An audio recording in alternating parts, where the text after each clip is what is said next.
To say, hey, what's up, everybody? I found somebody to talk to other than sitting in my office, and it's so cool because Seychelle is actually on Maui, and I saw her awesome bomb catching there in Maliko, and I'm like, I gotta talk to this woman. I gotta talk to her. I gotta figure out what's going on here, and so here we are. And let's maybe backtrack a little bit real quick. 2019, top of the world, you win an APP World Championship. And then we have a lockdown a few months after.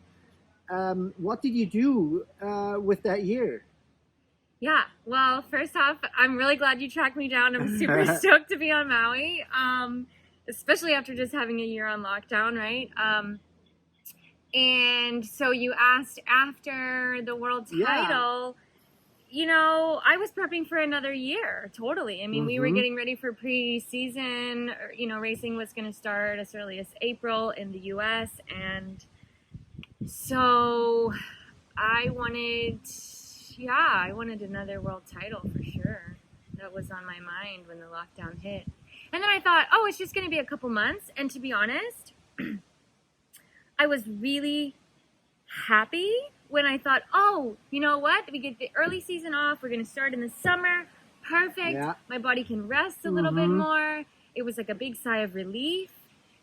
And then comes the summer and we're like, oh no, it's not happening at all. Yeah. And that was when I sort of hit the wall, so to say, or, you know, my breaking point. It was quite a bit delayed from most people who felt it initially really hard.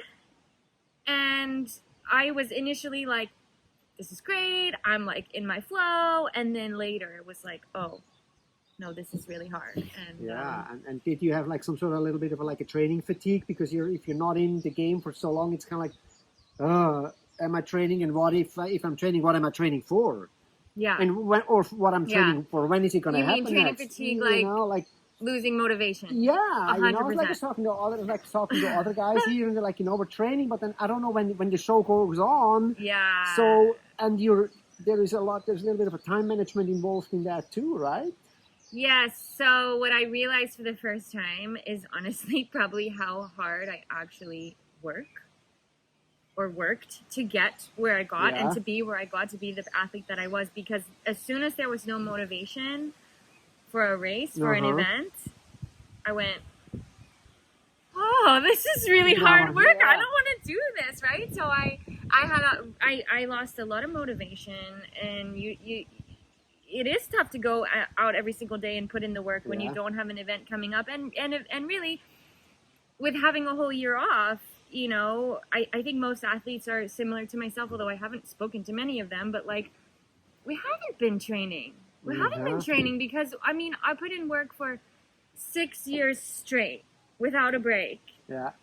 And as soon as my body tasted a break, it was like, oh, I could do this. This is what it feels like to not be in pain all the time, to not be sore all the time, you know, to have things more in balance in your life, and I just found different ways to focus. So I started building really onto my coaching business and doing a lot more coaching and nutrition and all of that. Yeah, nutrition, health. That's great. It's awesome. I love it. Yeah. So you stay busy with this. I stay busy with that. Yeah. But on the other hand, I'm pretty sure you must be watching the future like a hawk and looking what event could you go to and when is it coming. Do you see any certainty this year that do you have anything like that? Maybe me and our viewers don't know yet. Is like, I'm personally really hoping to go back to the Gorge. I think that's when I saw you actually last. Yeah, probably. And that was such a great event. So, can we hope for something like this? Okay, Or where are you standing when you're talking or when you're here and looking? Yeah, I'm probably. It's funny.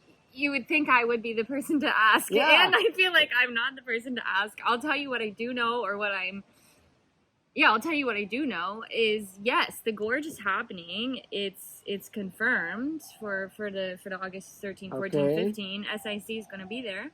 So I'm going to be there. Yeah, because SIC is a head sponsor there, right? Yeah, okay, so great. So that's good to know. As far as we know right now, the Gorge, August, happening. We're going, SIC as a team. And As far as the world tour, they say 3 confirmed events in, I think, August, October, and December. Mm-hmm. I'm not holding my breath. Yeah, okay.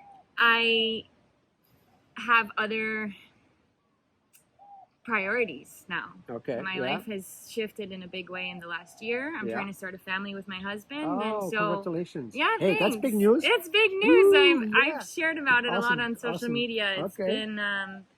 It's been really tough, actually, because we've had a couple of miscarriages. Okay, I'm sorry to hear that. It's okay. My heart goes out to you. Yeah, it's something that a lot of couples go through, and not a lot of people talk about it because it sucks.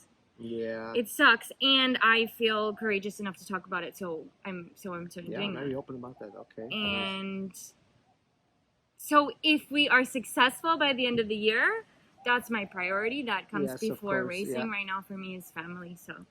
Yeah, cool. Yeah. Wow. So we have. Yeah, it's a lot of I told you were not going to be the answer. Hey, I didn't come here for nothing. No, but that's great. I wish you the best, because having a family, I have a family, and there's nothing cooler than involving your kids into the sport that you have a passion for, and there's nothing greater than when you see that they develop their passion themselves. Yeah. For sure. One last thing, seeing you doing the Downwinder and having done Downwinder here on Maui, it's been so big. You've never done like an Ocean Channel Downwinder crossing race, right? I've never done a crossing, that's correct. And I've done one run on Maui like 4 years ago when I first joined SIC. Mm-hmm. So that actually in the Maliko Channel Gulch. Maliko Run. Okay, so that was Maliko Run to my first Kauai Harbor. Really, because 4 years ago I had no idea what I was doing. That was like my first Downwinder. I'd never even been to the gorge, right? So, yeah, that was like my first proper Downwinder for being out here. Nice. Do you guys have Downwinder courses like where you are you in the Gulf or in the Atlantic? I'm sorry, my lack of knowledge. I'm not even sure where your home base is in Florida. Melbourne Beach. Okay, it's Atlantic. Okay, that's Atlantic. Yes, okay, I know what it is. Okay. We don't get great downwind conditions, but every once in a while we have runs inside. We have a river. Okay. So it's like the gorge, but like not as good. Okay. And then we have the ocean. However, the swell and the wind never. It's not. It's a tough cookie. Oh, it's kind of frustrating. I do it as much as I can, and it's not usually super fun, right? Mm-hmm. Which is the point of downwinding. Usually, is it's like super fun. It's fun. The technical things always constantly changing. Our ocean downwinders are so challenging and frustrating. They're never super fun, or maybe it's because I'm always out there by myself, or I don't know. So, yeah. Yeah, because we were kind of talking about how, like, particularly here on Maui, the Downwinder supping has almost died away. I've heard that since I've been here. You're like the third person to say that. Everybody's winging and foiling. It's the same people still. Yeah. It's just on a different craft now. Have you seen in Florida, are people like also foil and wing knots like they're here on Maui? So, I mean, Maui's always like the water wind sport mecca, right? Yeah. And so you see it so much more than we do. The answer is yes, I see it in Florida. Yeah. About the same amount that I see, any new water sport or kiting or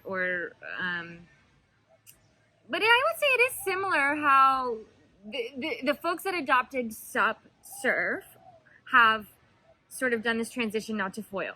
Yeah. Right?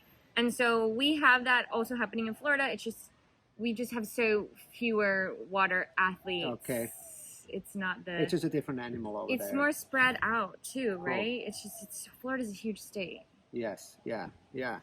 It's not like Hawaii in terms of the water either. Yeah. My husband won't surf in Florida with me unless it's on his canoe. He'll surf on the OC1.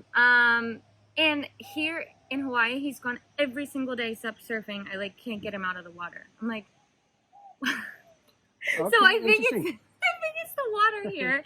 There's something in the water here. Well, maybe we should have your husband crystal coming clear. On. It's blue. It's warm, and we don't have that. When you have waves in Florida, it's beach break, and the water's. Okay. It's just different. No visibility. It's not dirty water, but you don't have the visibility. You don't have that. same wow, feel. Okay, cool. Well, So. let me see how long we've been already filming here.